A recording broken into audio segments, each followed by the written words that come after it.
Mali kono Mali ko kan an ka foli be an lajɛbaga bɛɛ lajɛlen ye. Bi ye tarata do ye août kalo tile 2 an balima aw bisimila Maliactu ka don kibaru kɛnɛ kan. Bi kibaran b'an bolo ka da kulo kan o de ye Menaka nin dɔgɔ furancɛ in kɔnɔna la a yirala k'a fɔ ko jatigɛwale tabaw ko olu ye maa 11 ka olu bɔnɛ u ni na yen nɔ. Kibaran min sera ma olu kɔni ye a yɛrɛ ka fɔ suraka olu ka jɛkulu min bɛ yen nɔ ni o kɔni ye Idakisaki ye olu ye sɛbɛn kɛ sibirido ka yɛrɛ k'a fɔ ko cɛ marifatigi dɔ ko o kɔni taara don olu kɔni ka dugu dɔw kɔnɔna la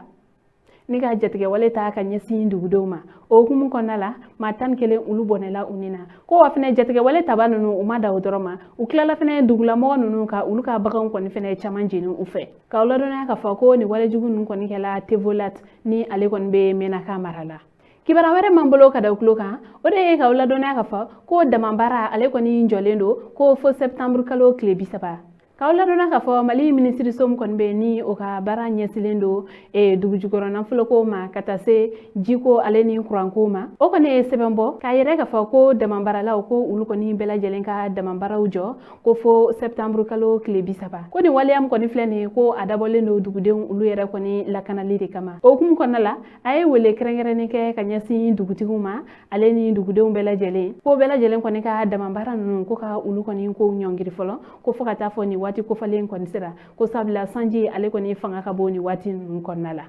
Kibaran wɛrɛ m'an bolo ka da kulo kan o de ye BT1 ale ni BT2 o ɲɔgɔndanw kɔni daminɛla kunun tɛnɛn don août kalo tile fɔlɔ kibaran min sera ma olu kɔni ye a yɛrɛ k'a fɔ ko BT1 ni BT2 ko o ɲɔgɔndanw kɔni daminɛla ko wa fɛnɛ ko a yɛrɛla k'a fɔ ko kabi ka ni ɲɔgɔndan ninnu kɔni fɛnɛ daminɛ ko basima kɔni ma bɔ a la fɔlɔ.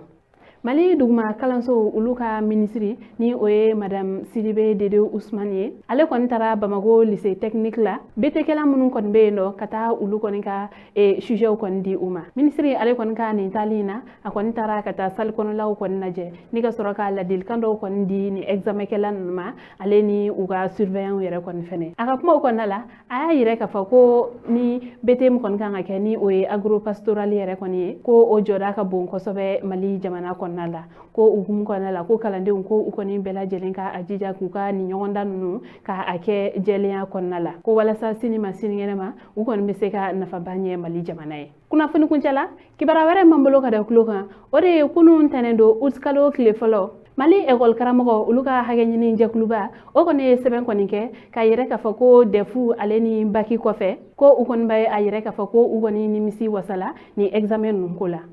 K'aw ladɔnya k'a fɔ école karamɔgɔ olu kɔni ka hakɛ ɲini jɛkulu ale ka nin sɛbɛn in kɔnɔna la a ye a yɛrɛ k'a fɔ ko nin kɔni kun ɲɔgɔn famala ka kɛ Mali kɔnɔ ko ka DEF ale ni baki ko ka olu bɛɛ lajɛlen kɛ ko ka sɔrɔ ko sujetw kɔni ma fuite kɛ ko o hukumu kɔnɔna la ko u kɔni bɛ maa bɛɛ lajɛlen fo fɛn fɛn kɔni ka cɛsiri de y'a to ni waleya ninnu kɔni ma se ka kɛ. Ko mun kɔni ye mankan min kɔni wulila Keba ko o ko kɔni bɛ kiiribulon tigilamɔgɔw kɔni ka bolo kan ko nka hali o yɛrɛ kɔni fɛnɛ la ko bɛɛ lajɛlen kɔni bɛna bila i ka hakɛ kɔnɔ nin bɛɛ lajɛlen tɛmɛlen kɔfɛ école karamɔgɔ olu ka hakɛ ɲini jɛkuluba o kɔni ye a yɛrɛ k'a fɔ ko u bɛ Mali jamana ɲɛmɔgɔw ko ka olu hakili lajigin hali bi ko nin baara ɲuman ninnu kɔni kɔfɛ ko nka ko a yirɛlen don k'a fɔ ko école karamɔgɔ dɔw kɔni bɛ yen nɔ minnu kɔni tun bɛ ka FEU kɔni corriger ale ni minnu kɔni fɛnɛ tun bɛ ka surveillance kɛ ko olu kɔni bɛɛ lajɛlen ka nin baara ninnu wariw ma di u ma kɔnɔna la u ye a ɲini Mali jamana ɲɛmɔgɔw fɛ ko minnu kɔni ka wari ma se ka d'u ma ko u ka fɛɛrɛ sigi sen kan walasa olu kɔni bɛ se ka u ka wari sɔrɔ teliya la cogoya min na an balimaw ni kibaruya de tun b'an bolo ka da kulo kan ani ce a ka kulomajɔ la aw kan bɛn